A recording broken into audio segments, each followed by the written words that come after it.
What's up sa inyo mga pamangkikers? Welcome to the third episode of hashtag Eat, Sleep, Breathe Football wherein we are still talking to several personalities in the football industry here in the Philippines and yung mga nasa abroad din. Kamusta kayong lahat dyan? I hope that you're having a great time dito sa araw na to. Before we go ahead and start with the show, we would just like to say a short message. We just got a news that a player from Pinoy Football United in Dubai recently passed away, unfortunately, due to COVID-19. So we send our deepest condolences to the team and the family of this player.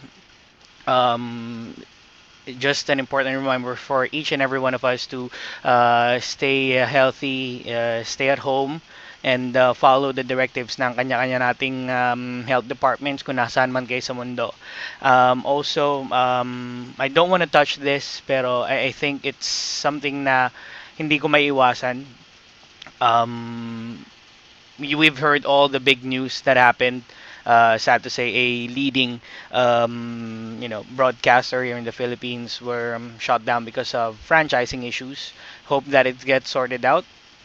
I don't want to say anything else about it. Baka lang may naging, issue or whatnot. But all that I can say is we are with you. We stand with you. Whatever happens, we're here to support you guys. So, um, yun, medyo mabigat, but let's get into the show. Welcome again sa Eat, Sleep, Breathe Football, and joining us is our awesome panel with Sir Aaron Bayato of Radyo Pilipinas DOS, currently working for Radyo Pilipinas for the continuous broadcast for COVID-19 pandemic updates. And we also have Ms. Aiza Cabanlong of uh, Dagout, Philippines. So, kamusta yung dalawa dyan? Starting with you, Sir Aaron, kamusta dyan sa office? Yes, good afternoon, Tito J and Ma'am Shiza. Also, shout out kay Boss John, get well ASAP. Ayos naman, mabigat din ang feeling. Of course, bagamat kami sa government media, banggitin ko na rin.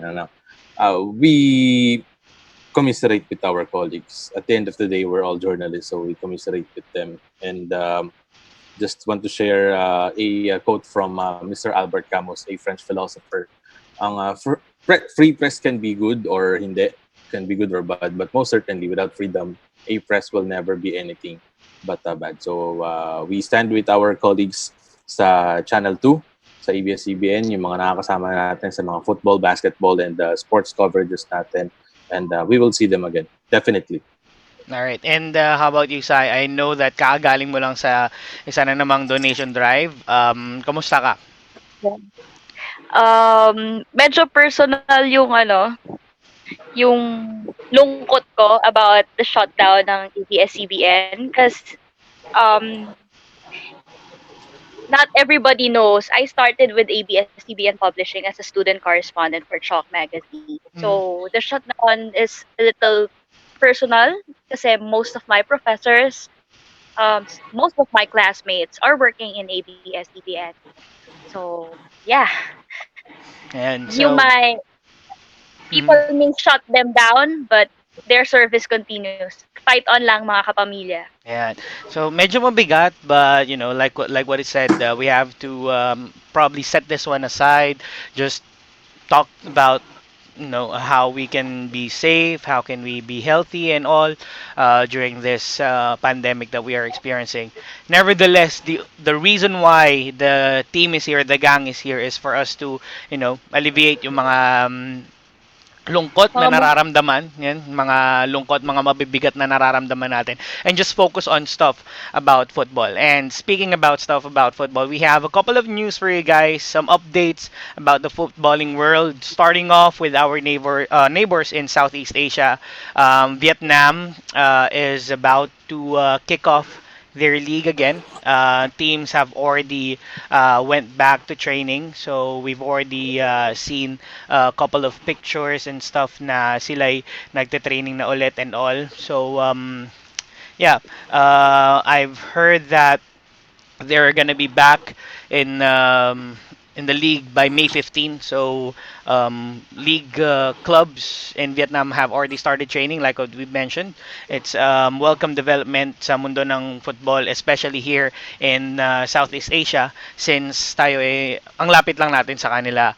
And hopefully na once they start the league, we see their best practices may apply natin dito sa Pinas and most certainly all throughout Southeast Asia. Also, not only here in Southeast Asia, I think Saiza Kabanlong have some updates coming or any updates coming from European football leagues. Yeah, I have a news from Germany. They're also gearing up to resume their season beginning May 15, hopefully after they would have a conference kasi with Chancellor Angela Merkel. Pero back back na ng health minister ng Germany yung restart ng Bundesliga 1 and 2 as mentioned by the DFL or the German Football League that operates Bundesliga 1 and 2. However, there is one Bundesliga 2 team na nasa isolation yung buong team, which Mhm. is Erzgebirge Aue, because one staff member tested positive for the virus. Mm. And then, pero ang FC Cologne has started their training in preparation nga for the opening of the season. And another sad news, Salomon Kalu of Hertha Berlin is suspended because he violated physical distancing rules at nakipag-handshake sa kanyang mga teammates when they commenced training.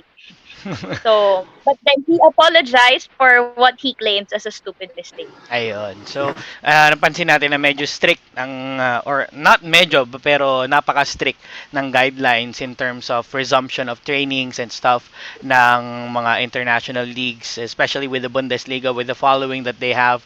Talagang napaka-solid ng implementation nila doon. I think if I'm not mistaken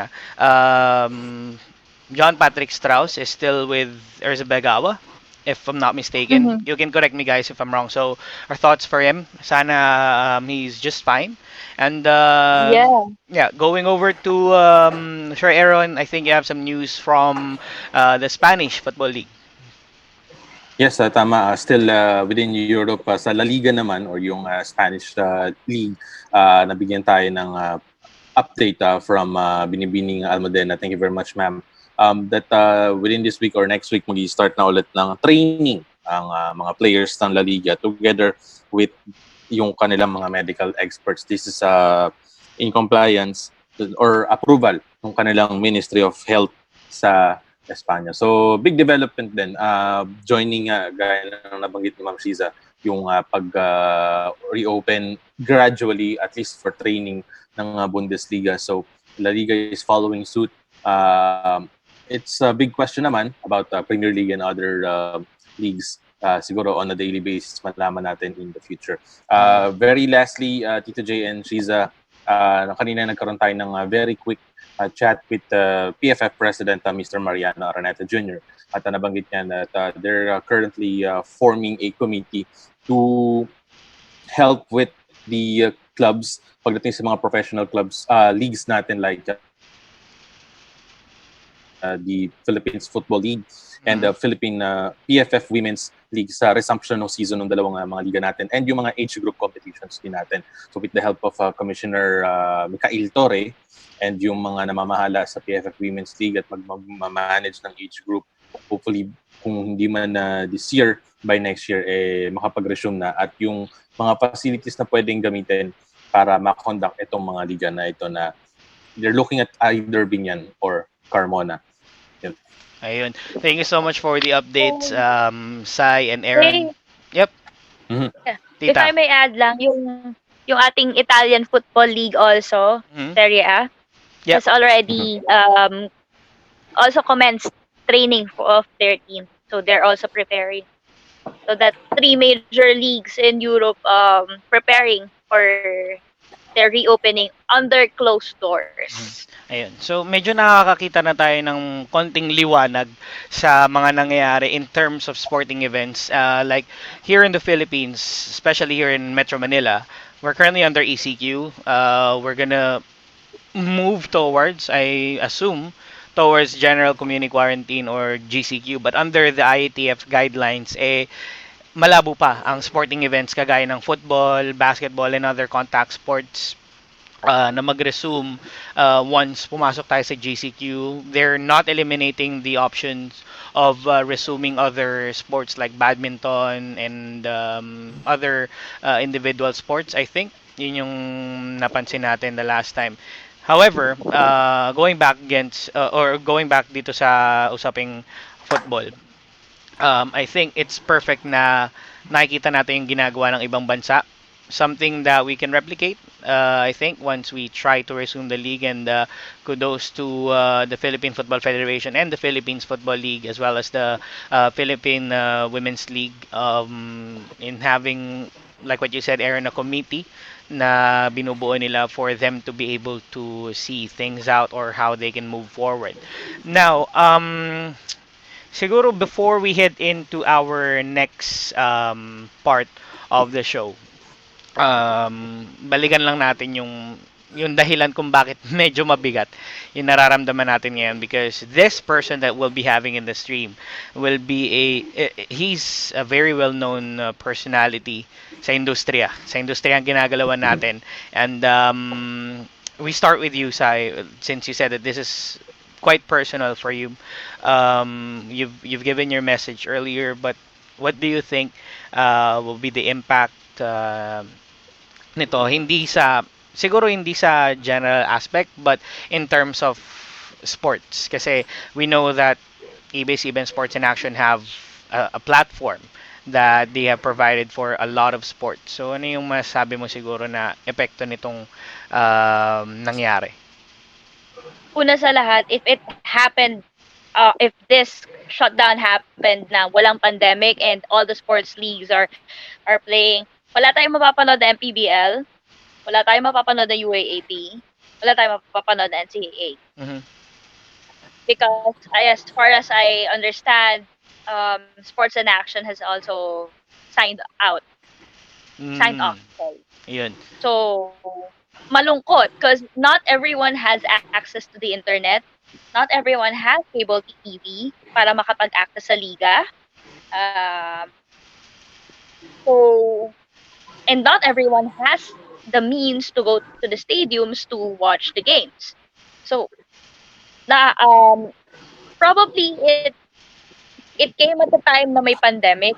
So, medyo hindi natin nararamdaman yung effect muna. Pero what if, 'di ba? It came at that time na wala tayong iniisip na sakit or the virus tapos ganito pa. Tingin ko huge blow para sa atin 'yan. I see. And it was also, pero in a way, tayong mga um nasa website or sa press media, Mm. mas parang mas mag-stand out tayo muna kasi since wala silang mapanood, magbabasa na lang sila. Ayun. Ganun. Yun naman yung upside nun. Now, lastly, Sir Aaron, before we go into our break, we've seen SNA, doing some replays of leagues na UAP volleyball, and I think there are chances na magkaroon ng football, the SEA Games replay. Would you think it would be difficult if after this ECQ or once they decide to put out football contents again, would it affect the viewership or the awareness of the fans in terms of educating themselves and giving themselves enough knowledge for football? Definitely, kasi yung SNA kasi has been doing a great job din of helping the game of football na mapanood ng to wider audience at yung mga kababayan natin na hindi makapag-afford ng cable. Kasi at the moment, yung isang cable channel ng ABS-CBN, which is in Liga, yun, tuloy pa rin, sa pagkakalam ko, tuloy pa rin siya sa pagbo-broadcast ng mga replays ng UAAP and other football-related fixture. Remember, ang ABS-CBN, they had the rights for the FIFA World Cup noong 2018, and that became a big boost sa mga kababayan natin na at least magkaroon ng glimpse na ganyan pala kasolid, kaganda yung mga ka-exciting yung mga laro ng yung mismong laro ng football, and then you see the famous players from various elite countries. So it sucks na nangyari yon, and it's going to be a great debate on bagamat of course we do know that ABS-CBN will be back, but kung halimbawang biglang mag-normalize na lahat and nag-struggle pa rin yung company to get their franchise from Congress, it's gonna be interesting how will other companies, broadcast companies, mga competitors natin, will vouch in to at least cover the leagues, hindi lang football, pati ibang leagues din, para ma-broadcast into a wide audience. Yeah, thank you so much for your thoughts, Sir Aaron. So, we'll have a short break, mga pamangkikers, once we come back. Most awaited part, the first interview that we will be having is with the legendary commentator and football analyst, Sir Cedelf Tupas. Yan, sa pagbabalik ng Eat, Sleep, Breathe Football.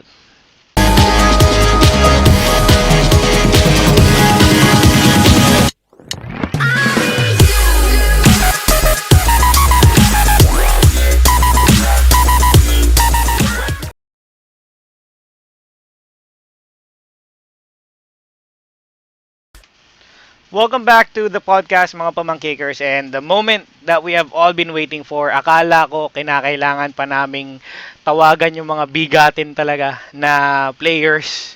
Pero ito lang pala yung makakapagpahataw sa inyong lahat. Ito lang pala yung taong hinihintay natin na makausap natin dito sa podcast na to. Walang iba, the legendary commentator and football analyst, Sir Cedelf Tupas. Sir Cedelf, good afternoon. Kamusta ka dyan? And yun, musta ka? So, wala naman masyado ginagawa dito sa bahay after work. Kagad hanap na agad ng ibang magagawa. So I'm glad to be here. Thank you so much na pinaunlakan niyo yung invitation namin, sir. And siguro hatawang una agad ng unang tanong, why did it took so long for us to see a crossover podcast coming from Sir Cedelf Tupas? Well, it's been in my mind for a while now. I started with Across the Line with Chris Greatwich. It's Coach Chris. And last year, I had a problem with the schedule kasi nagsabay-sabay lahat eh. I was covering the ASCAs, and then I had the Southeast Asian Games na hindi talaga ako makaalis. And I do have a day job na baka iniisip nyo, tumatawa-tawa lang ako. Nakikita nyo ako sa stadium. I work for the Philippine Daily Inquirer. It's actually a day job that requires me to write articles every day. So yung time na yun, it was a tough schedule. So I decided that sinabi ko na lang sa kanila na baka hindi ko kayanin ang mga schedule kasi kailangan mo pumunta sa studio eh. And then this quarantine and this lockdown happened. I've been toying with the idea na mag-podcast for a while now, and I felt na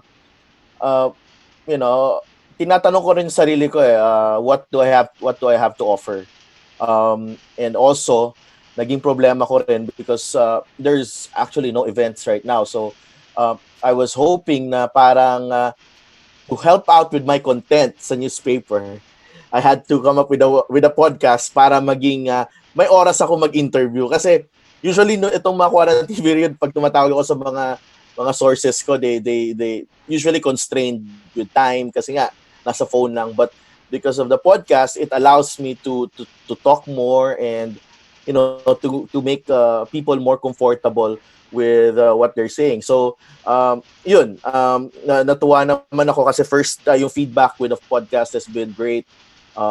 It's been encouraging. Thank you kay unang labas ko ng poster ko, courtesy of Saya Graphics. Saya, thank you so much sa tulong mo. Siya rin tumutulong sa amin, sir.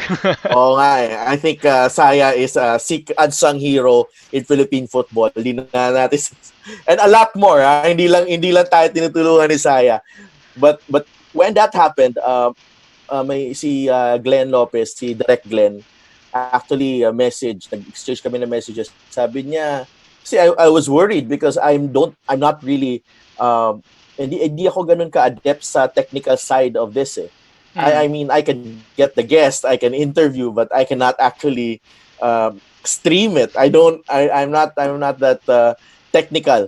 So and then Direct Glenn offered to with this upstream media PH, he offered to help me out. And then sabi ko, let's just see where it goes because if it's a passion project and your heart is in the right place sa kung anong gusto mo, I think hindi ka magkakamali. We can never go wrong. So true enough, it's been a week since we came out with that poster, and we're already 3 episodes down. So it's very heartwarming, very overwhelming na maraming nakasubaybay and maraming nag-feedback. We are experiencing technical difficulties. Please stand by. While we are fixing the technical difficulties, Saiza Cabanlong asks Cedelf Tupas, paano ka naging big time? I take it step by step. I don't, when it's hard to say na hindi the big time kasi I haven't changed my mindset and my goals. I'm just happy to get opportunities siguro. And sometimes minsan swerte lang din eh. But I'm glad that there are people who believed in me, who believed in my capabilities, and I met them along the way. Quick question po. Usually kasi naalala ko nung last, I think 2 years ago when we had the Business of Football seminar, if you recall, sa may Makati po. And then we encountered some analysts from ASEAN, from our ASEAN friends na, if I recall correctly, parang you were moderating it, and then there's this Nasa panel yata ako dun eh. Nasa panel yata ako. You were at the panel, and then there, kumbaga parang people are asking, why are we focusing on basketball, ganito and everything. And then there are also fans on the other side na, bakit nyo pa pinapansin yung mga ibang sports na yan, basketball lang tayo. So, how do you view those things? Ano yung sinasabi usually sa mga fans and friends who have that kind of mentality? As much as I try to convince people close to me that football is a wonderful sport, and it's a great sport to experience. It's deep. Basketball is just deeply embedded in the culture of Filipinos, and it is a dream na maging number one ang football, but you can't really fight what has been there since a century ago. I don't know kailan pa talaga nagano, but one thing you can really just do is just just do your part, no? And I think this is where us media people come in. We have to share compelling stories about the sport that we love, and there's plenty of compelling stories. Siyempre sa pagsubaybay ko sa ASCAS, pagsubaybay ko sa mga teams natin dito, there been a lot of stories na actually yung iba nga hindi na susulat eh, because sometimes medyo controversial, and all you can do is really right now is just do your part in promoting the sport. We don't have to mind about basketball. Hayaan na natin, tayo na lang i-push na lang natin ang sarili natin sa na ma-promote ng football. Kaya nga ako nag-crossover eh. Kasi gusto ko masama ang football sa popularity ng basketball. Oo. Ayos. Okay. Sir, naririnig nyo pa ba ako? Na. Buhay pa ba ako? Yes. Diyos ko! Buhay. Anyway, huwag na natin intindihin yung technical difficulties na yan, kasama sa trabaho yan. Kasama sa experience yan.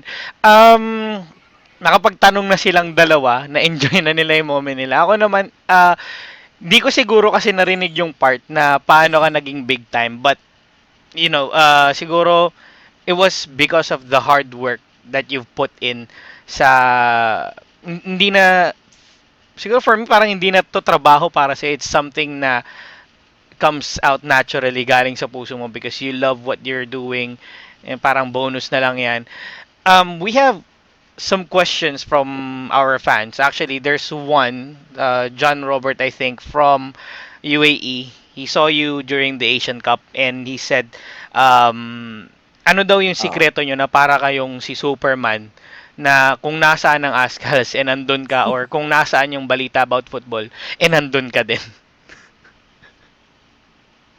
Ah, alam mo, yun nga, my love affair with football coverage started with I started with weekend football games in Bacolod, in Panaad. Yung mga maliliit na mga city tournament, yan, diyan ako nagsimula.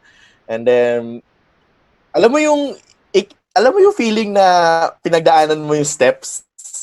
Kasi sa basketball, dumaan din ako sa interbarangay coverage eh. And may mga players na na-cover ko sa interbarangay, nasa PBA na ngayon. Si Noy Baclao sa interbarangay ko na-cover. Alam ni Jan yun kasi taga sa kanila yun, si Noy Baclao. Yun nga, no? It takes step by step na going back, no? Inunti-unti ko binagdaanan ko kasi lahat eh. I've been there since the start, but I wasn't always in the good graces of some of the people that ran football, no. Nagkaroon din ako ng problema with person running football nung time ni the late Mario Martinez, the president. Nagagalit sa akin yun kasi negative daw sinusulat ko about football. That was 2009, no? And when things changed really when Mr. Nonong Araneta took over, and also when I met Mr. Dan Palami in 2010, no? Nung 2010 na yun, I've been close to some of the players because I've stayed in touch. Neil Etheridge was in the Ascals team no 2008. Andun ako nung unang game niya. Some of the guys I know very well kasi ang maganda kasi sa akin because I started in Bacolod and I have the Panad Stadium is there. So usually doon talaga nilalaro ang mga games, international games. So it was easy for me to fall in love with football and follow the Ascals. In fact, I even one funny story is that I used my savings to follow the Ascals in Thailand like 2007 and watch them lose two of their games. Napanood ko si Ali Borromeo ngayon na ACL parang 10 minutes into the first game. Basta sobrang heartbreaking ng tournament na yon. But that just fueled my resolve na finally I was really hoping that there will come a day na makikilala ang team natin and I never stopped believing in the team. And because of that, I kept in touch with some of the players. And noong 2010, nung pumasok si Mr. Palami, sabi niya, do you want to cover the team again? Ganyan. I know that you're having problems with the PFF dati, ganyan, but I'm handling the team, so don't worry about it. So, sumama ako.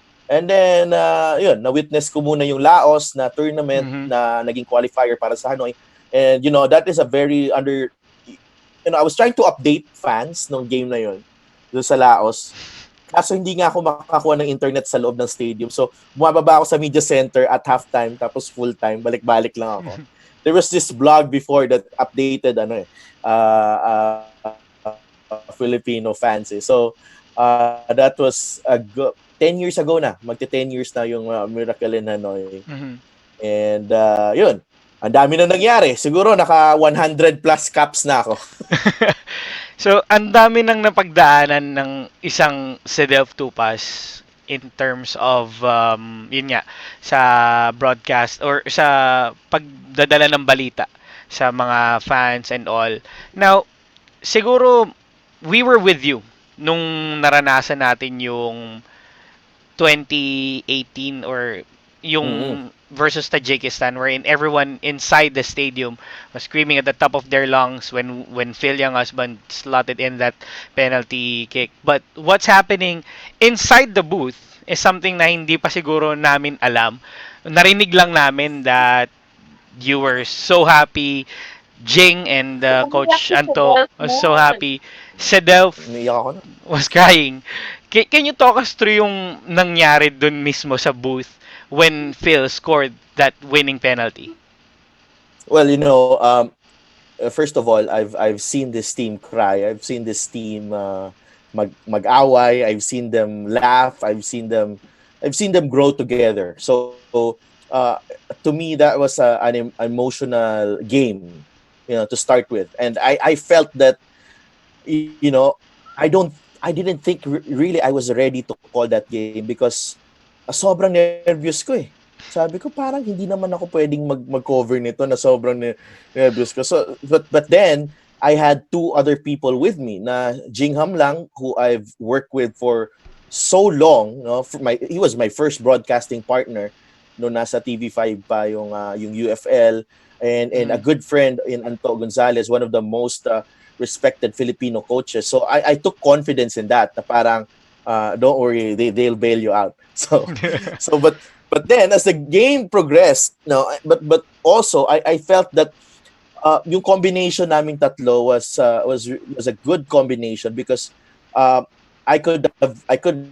had my own, I had my own perspective on the people on the pitch. I knew their background. I knew a lot of the players. I knew the matches, and I can compare them.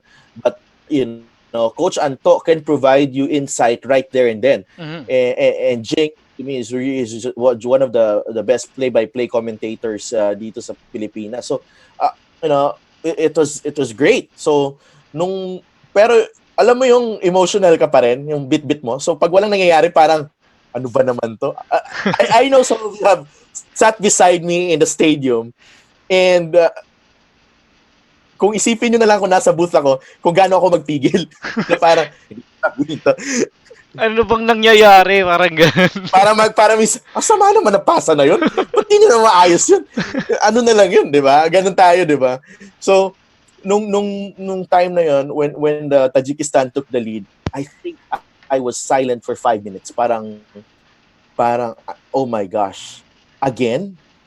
Iiyak na naman tayo? Again, napanood ko na to kasi I was there in the Maldives when we lost to Palestine. Yeah. And I was also quiet for like a good 30 minutes, no? Hindi ako nagsalita.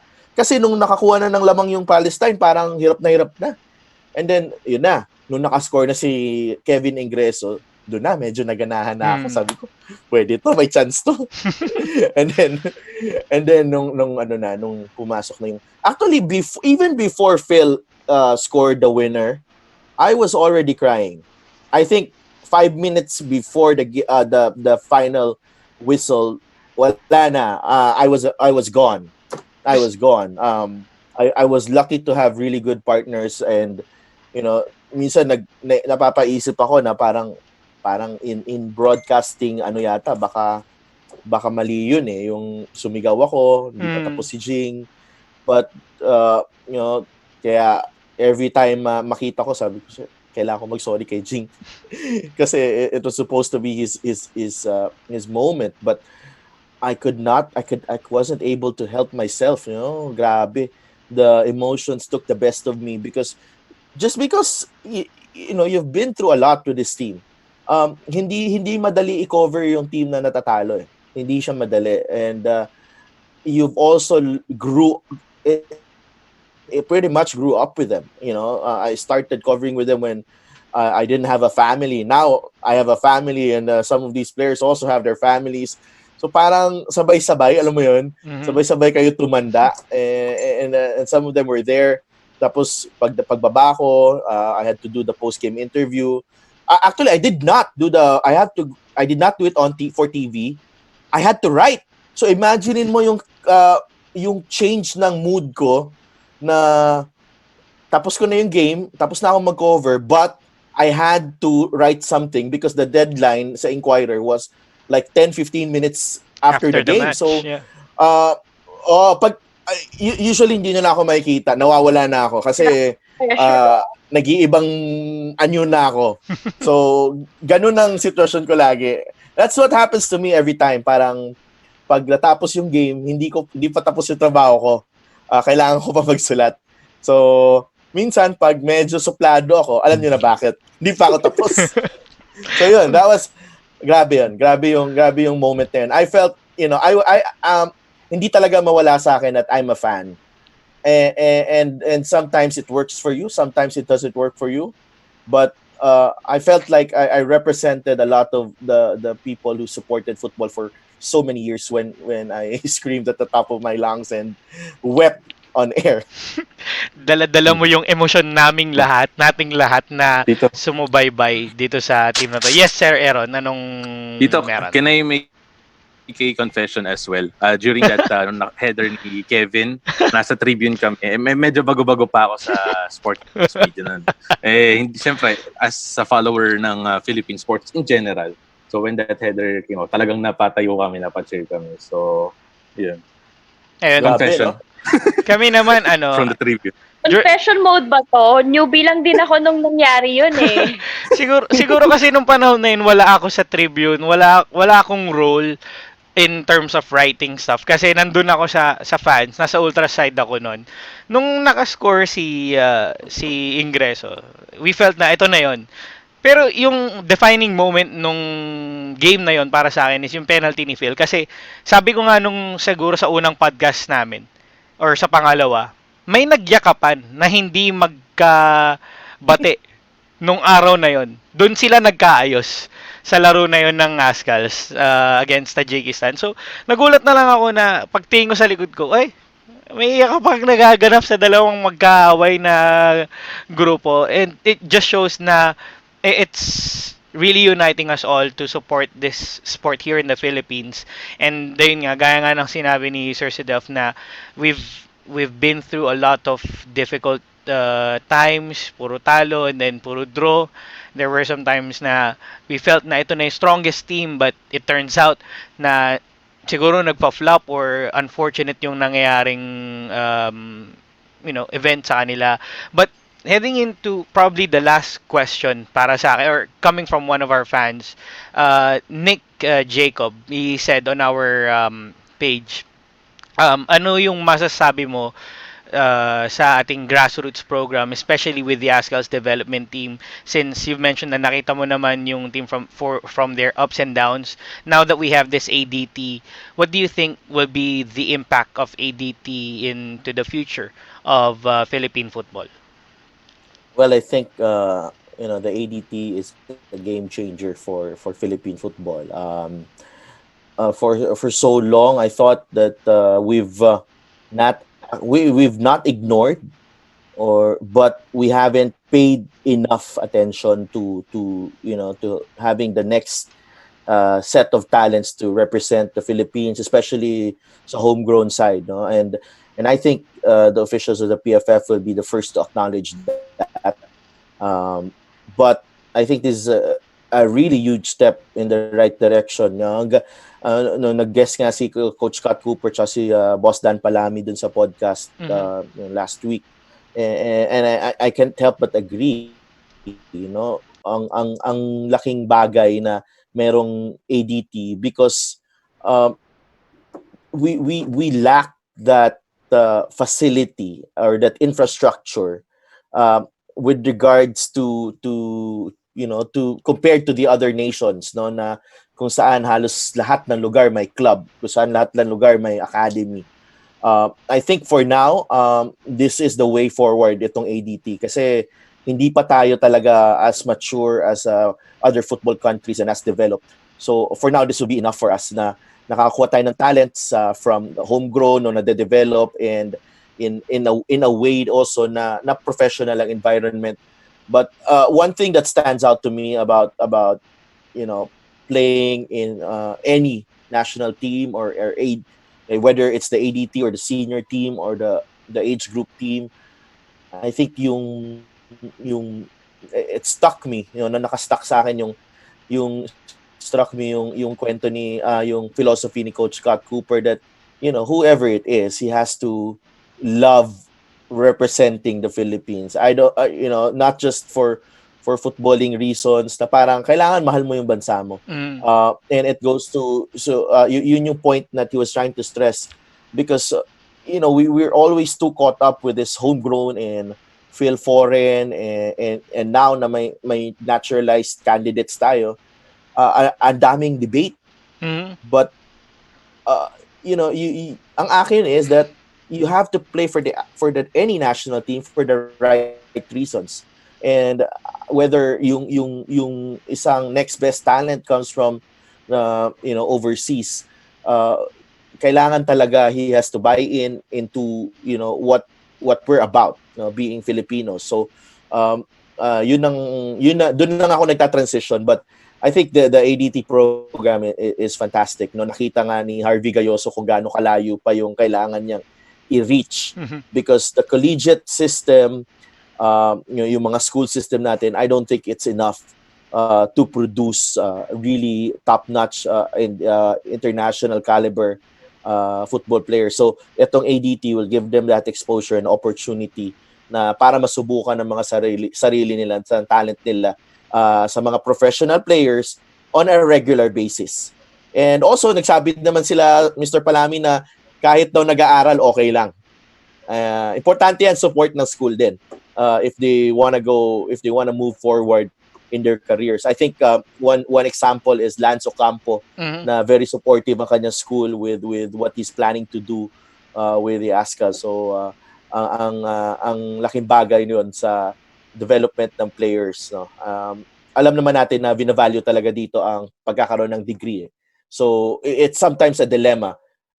And I hope that the schools make it easier for the players, and the ADT itself makes it easier for the players to decide yung path nila into being international caliber players para sa Philippines. Thank you so much for those amazing thoughts, ADT, and the future of Philippine football through this program. Siguro your message na lang to your fans, Nax my Uy, fans, wala akong fans. Wala akong fans. due to your Wala akong podcast, or any messages that you have sa ating mga taga-panood and mga taga-pakinig. Well, ako, I just hope everyone is safe right now. No, it's a very tough time. Alam natin na walang football anytime soon. Although Korea and China will restart their league very soon, pero wala pang football dito sa Pilipinas. It's tough, but we're in this together. Everyone has to hang in there. And habang nasa bahay kayo, andito naman yung podcast ni Tito J, andito naman ang podcast ko, and a lot of other Filipino content creators, no. I think this is a good way for you guys to stay informed and really get to know some of your favorite athletes, no. And then everyone, no, we must not lose that passion for sports, kasi it makes a difference in in our lives. So congratulations, Tito J, for also pursuing this, no. And sana magtuloy-tuloy to, no. Sana magumanda connection mo lagi. Ako din, and to all the Filipino football fans, continue believing in our team. We have a very good vibe now in the Ascals, with Coach Scott Cooper coming in. Narinig nyo na yung mga sinabi ng mga players na happy sila ngayon, and may bago pang sponsor na papasok, hopefully after the lockdown. So a lot of good things are happening, and football will be back stronger than ever after this ECQ. Basta masolusyonan na natin tong lahat, we're going to enjoy the beautiful game again. Sabay-sabay tayo, kita-kita tayo sa stadium. Ayun. Thank you so much, Sir Cedelf Tupas, for giving us your time. It won't keep you for long kasi alam namin na napaka-busy mo pa din kahit na may ECQ. But again, thank you so much, and more powers din sa CPT Crossover Podcast. Mga pamangkikers, go over his Facebook page para makita nyo yung mga personalities in football and basketball. And Dali lang, ayun. Pwede ba ako Ay, may pahabol. Pwede ba ako mag shout out, kasi yung isang Sure.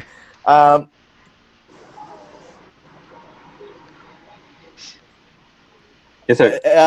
Sige, Tito sige. J, babatiin ko lang si yung mommy ni OJ, si Tita Jocelyn, nanonood Ay. kasi siya. Oo nga pala. Gising na gising siya.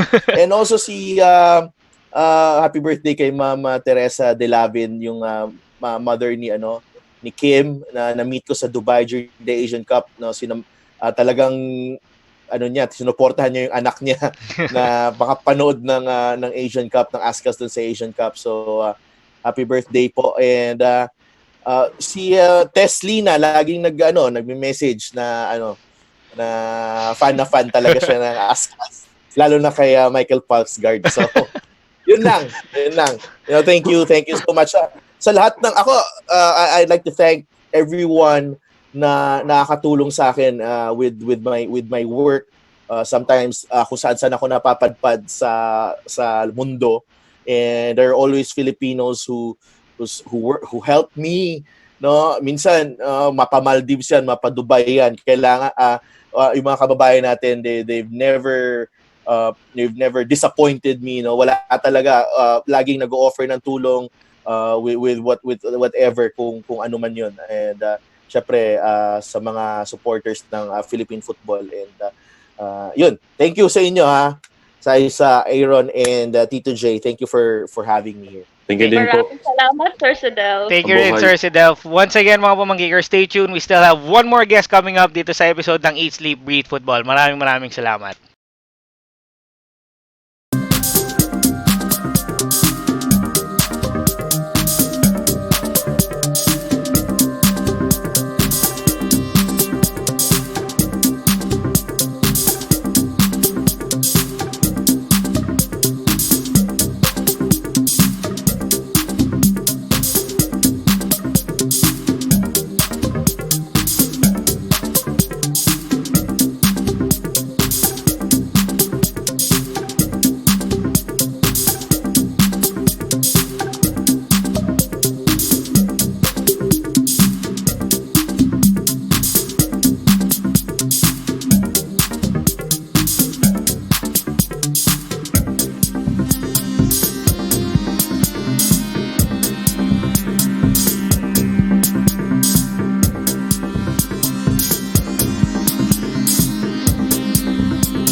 Welcome back, mga pamangkikers, to our third episode of Eat, Sleep, Breathe Football. Without any further ado, we'll just do a quick introduction. Here we have Ceres Negros FC forward, Mr. OJ Porteria. Here's a short clip of who our guest is.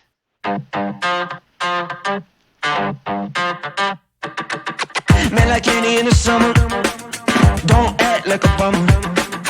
Gotta move it through the nighttime, and she sour like a ripe lime. And she mighty fine, so let's move it.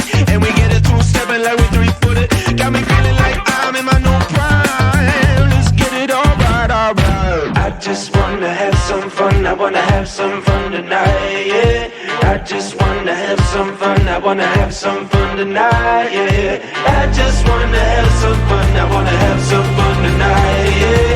I just wanna have some fun, have some fun tonight.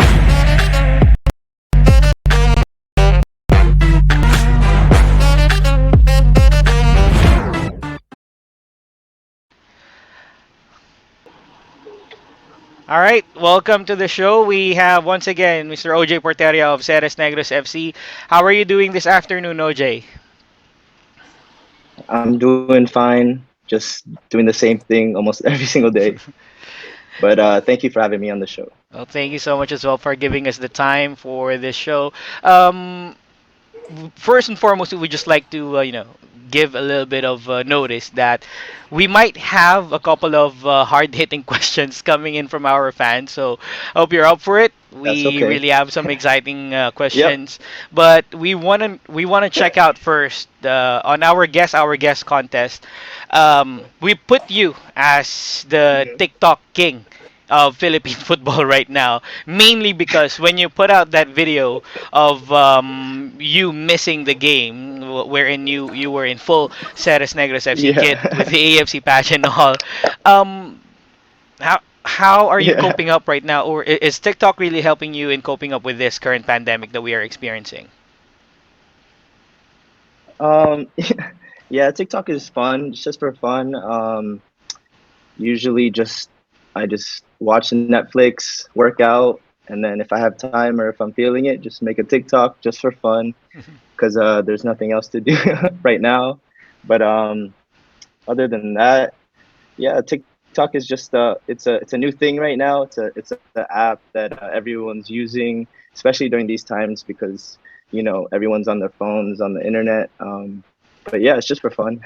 All right, that's really great to hear. And in these times, right now we don't have any certainty of when football will be back here in the Philippines, when you'll be back in training. But we've seen a lot of videos as well of you working out. Was there like a plan or a workout plan that your club has given to each and every one of you playing for Ceres Negros FC, or is it just your own workout regimen? Well, our coaching staff and everyone involved in the team uh, gives us a high expectation to be professional. So it's upon us to be ready and stay fit, especially during these times. And obviously, we don't know when the league is going to come back, when anything is going to open up.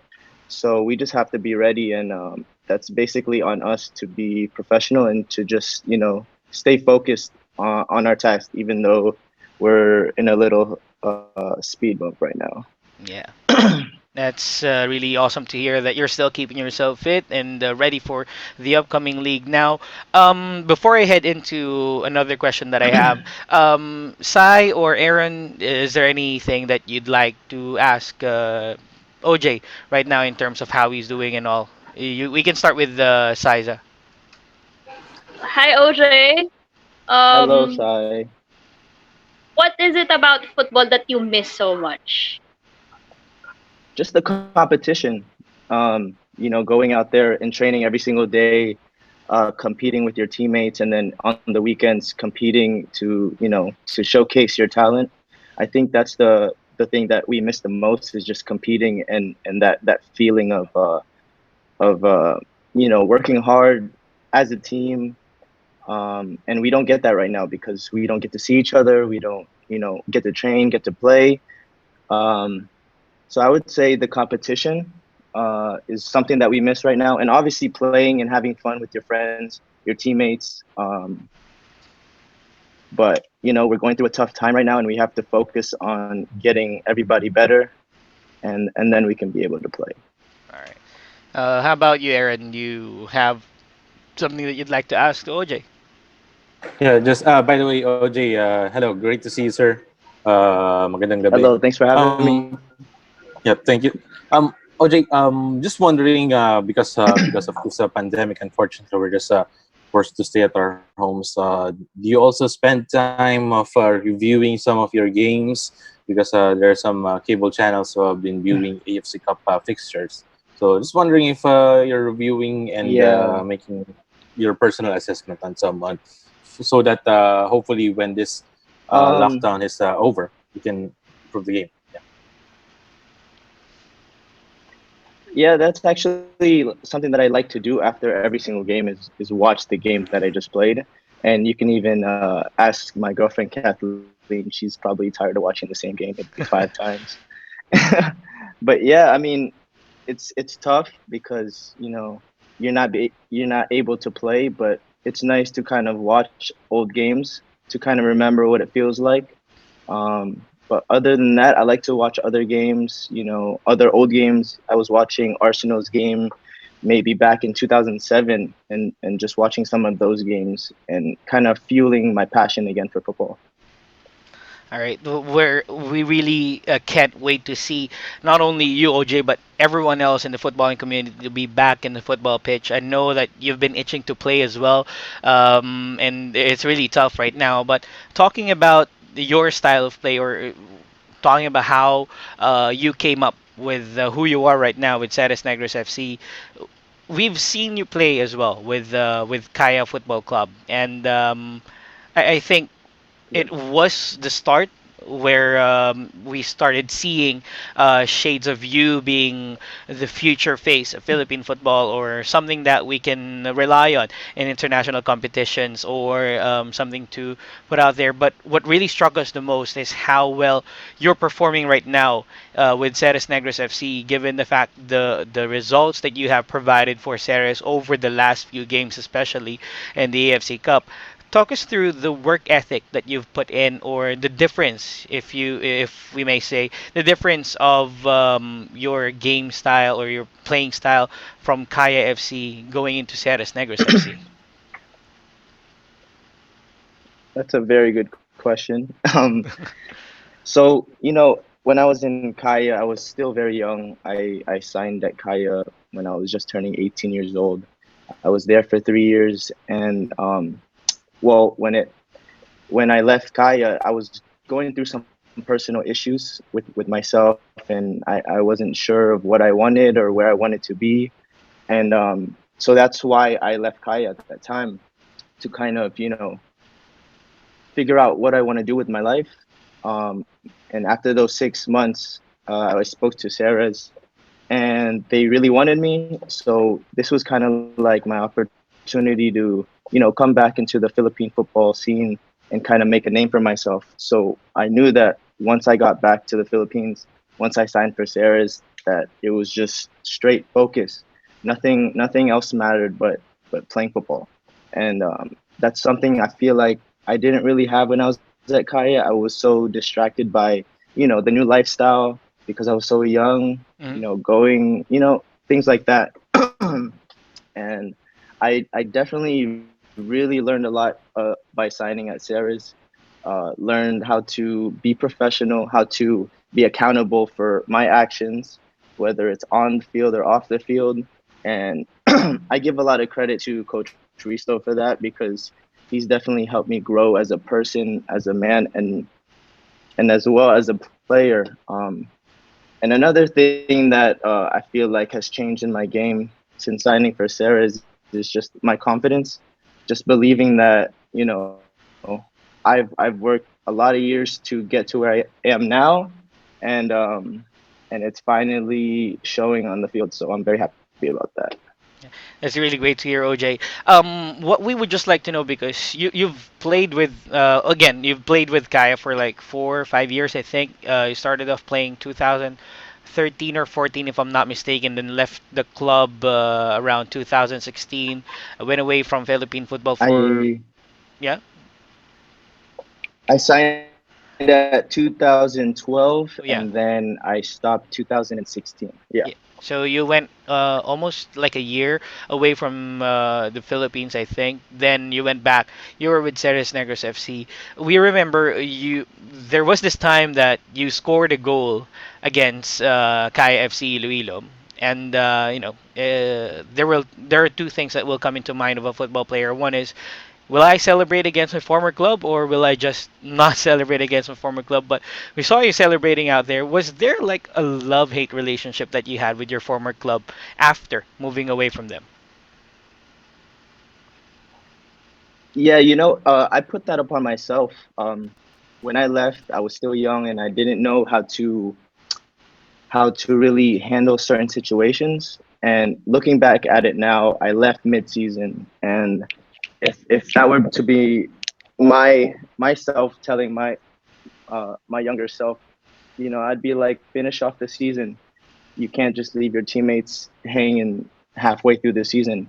But it was something that I was going through, at such a young age. I was going through a lot of personal things, so I didn't really think about the bigger picture or think about my teammates who may have been affected. the time that I left, you know. Um, but yeah. I see. We also have we're gonna go now to a couple of questions that came in from our fans through our Facebook page. One question that we had right here from Teslina, who's currently watching all the way from Qatar, I think. She asked you first, Hello. yeah, how does being an athlete make you a better person? First and foremost, I think just discipline. You know, you have to be disciplined to give it your all every single day at training. You have to be disciplined to be on time. You have to be disciplined to work with your teammates, to do your job, whatever that position is. And I think that definitely helped me grow as a person, and it definitely gave me some independence as well.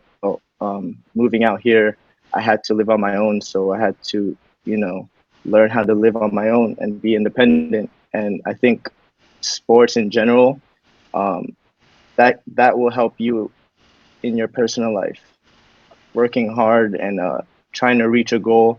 And I think those two come together as one. I see. And also, she also asked you, what is the one thing that you always do after a good performance? Say, for example, after the game against, uh, I believe it's Tangkwang recently, wherein I believe you scored a goal against Tangkwang.